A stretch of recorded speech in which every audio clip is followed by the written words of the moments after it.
Howdy, welcome back to Will County Regulators. And today, it's windy, so you may not be able to hear anything I say.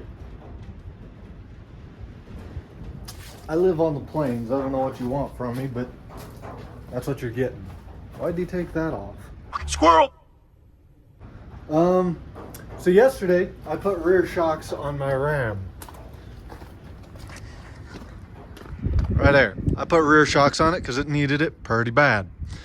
Now, I thought, I'm being nice to my truck, I'm putting rear shocks on her.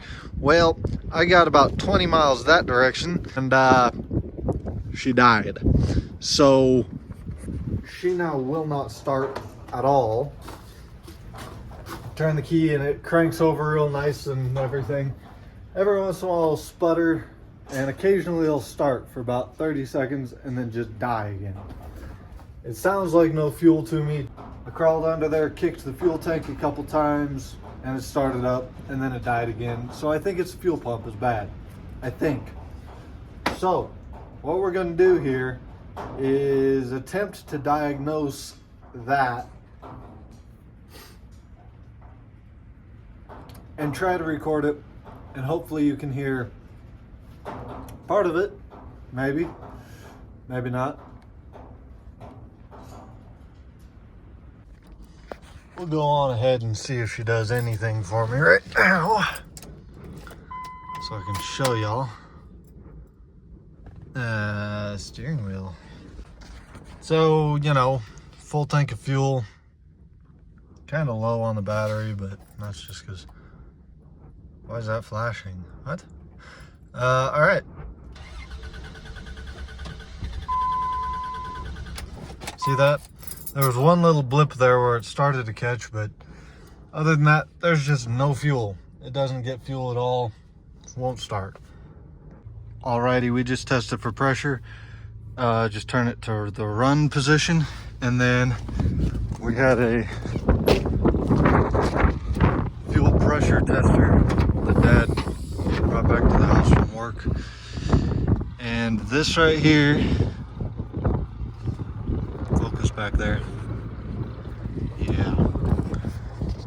This is the fuel rail right here. These are the spark plugs, and then down there is an injector coming off of the fuel rail. And this right here is the pressure,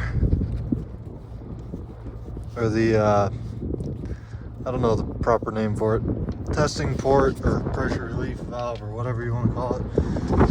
But there's a Schrader valve in there, and if you press on that Schrader valve,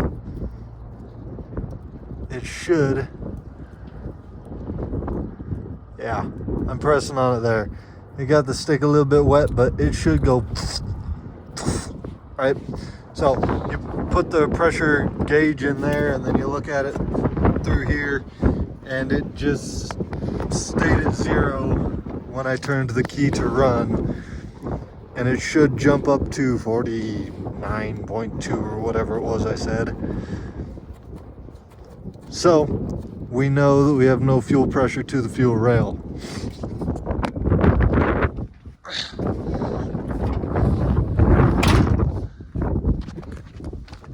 If I turn the key to run and crawl underneath the truck, under by the fuel tank, which is where the fuel filter is, fuel pump is, I can't hear it running. So I know that I don't think the pump is running at all.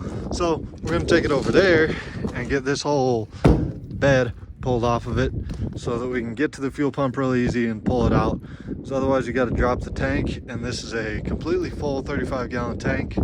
I think it's 35 gallons, and we don't care to try to drop that and then get on top of it while it's still on the ground and finagle with that. It's hard on the old body, so pulling this off.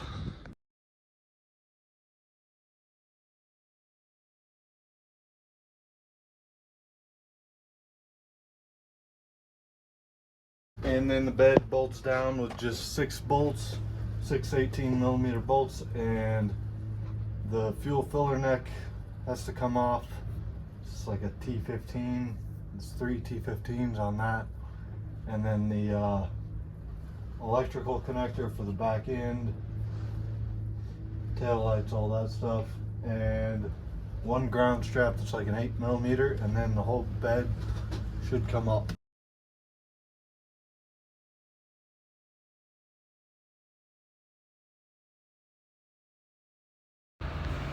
Ah, but if only it had been that easy.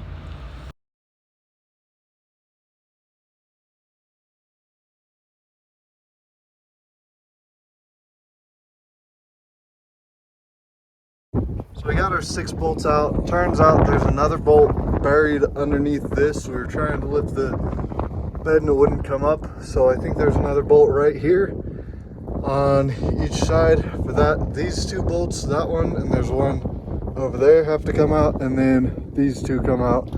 Whole hitch comes off, and then we gotta get the bolt that's up in there out, and then the bed should come off, hopefully.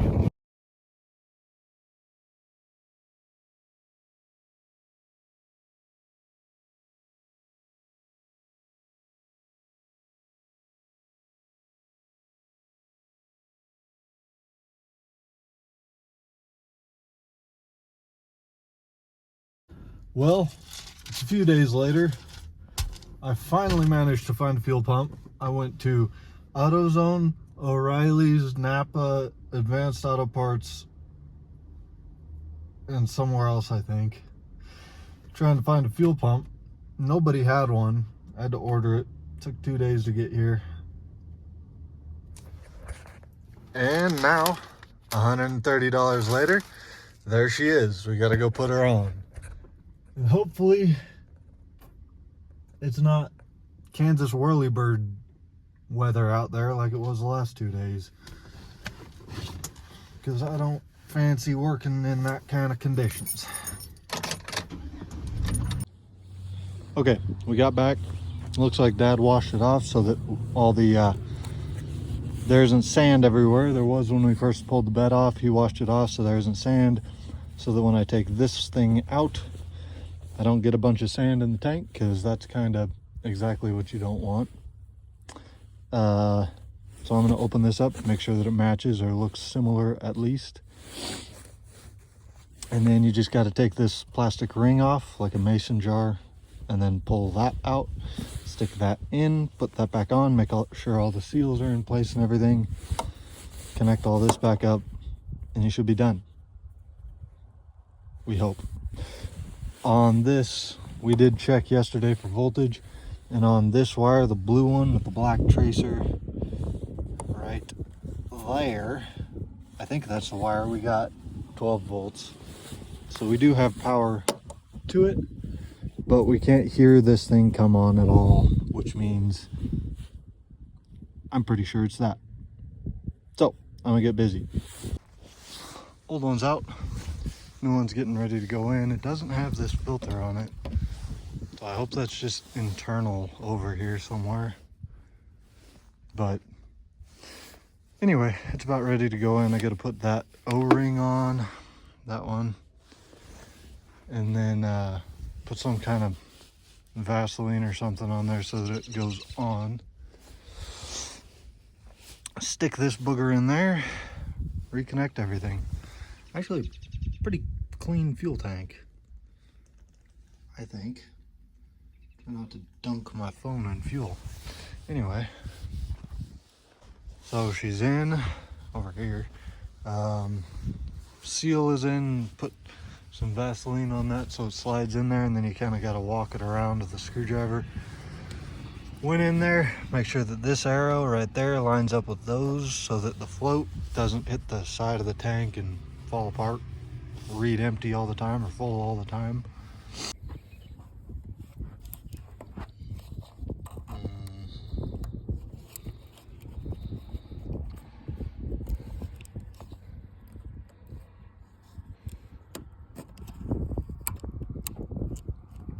Click.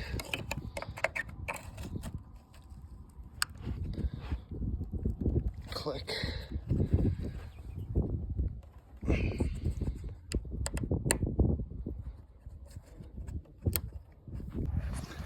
Yeah, now when we turn the key to the run position, the fuel pressure goes way up to like 50 or whatever it is, 40, 9.2 or whatever.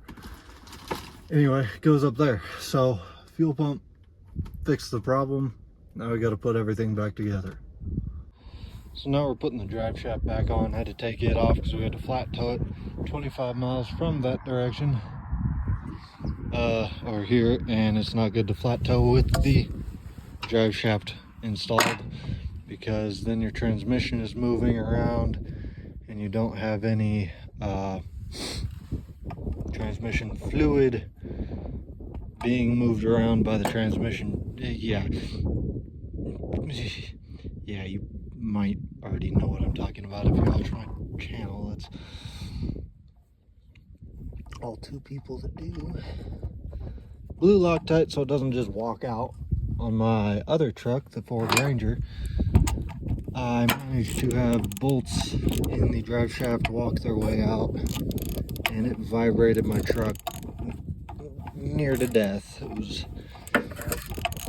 not happy. Lo and behold, apparently I'm a failure because I didn't remember to record anything after the drive shaft. After that, we had to put the bed back on. And that was a massive pain. Enormous pain. Very big. You might say the biggest. It was large. It was we were out there until 9:30 that night in the wind. Dust blowing in our eyes. It was a nightmare. Anyway, got the bed all put back together. Got the hitch put back on. That was the biggest problem of it because the bolts in the hitch have a nut on top that goes inside the frame, so you have to fish the nut up there and then get it to stay in the right spot without being able to touch it while you get the bolt into the hitch and start turning that in. And there's these spacers that are too small for the bolt to go through.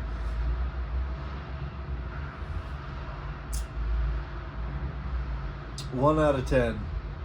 Don't recommend. Anywho, got that all put back together. It's running good now. We'll see how long that lasts.